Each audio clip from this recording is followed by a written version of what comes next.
Hi, Assalamu alaikum. My name is Lukmanul Hakim bin Kamarul Arifin and I'm from Bestari. And today I'm going to be explaining about specific latent heat in chapter 4, subtopic 4.3. So, what is specific latent heat? Specific latent heat refers to the quantity of heat needed to change the state of matter of an object depending on the mass of the object.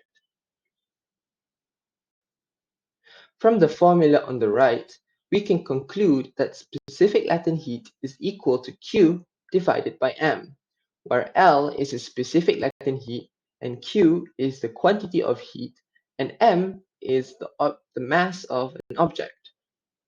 The SI unit for specific latent heat is joule over kg. There are two types of specific latent heat that we've learned, which are specific latent heat of fusion and specific latent heat of vaporization. Specific latent heat of fusion includes boiling and freezing, where specific latent heat of vaporization includes evaporation and condensation.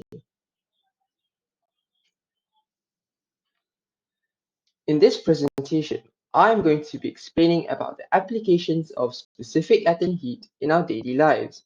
I have chosen the cooling system in refrigerators.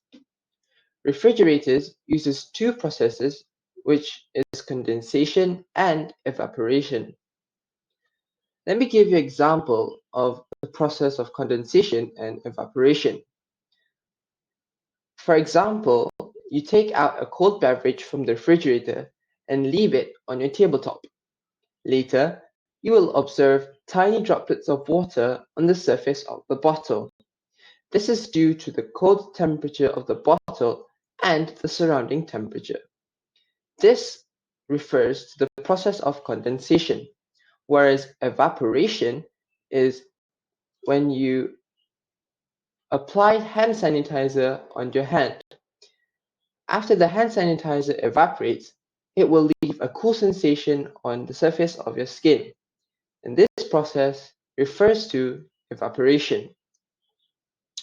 Firstly, a cooling agent, which is in gas form, hydrofluorocarbon, HFC, will be compressed in the compressor to increase its temperature and its pressure. Later, the cooling agent flows into the condenser, which will release latent heat, causing it to change state of phase from gas to liquid. Soon, the cooling agent, which is in liquid form, with high pressure, will move along the expansion valve, in which it will reduce pressure. From the expansion valve, the cooling agent will enter the evaporator, which will then evaporate and absorbs latent heat from inside the refrigerator. Hence, this causes desired cooled air to be circulated throughout the entire refrigerator.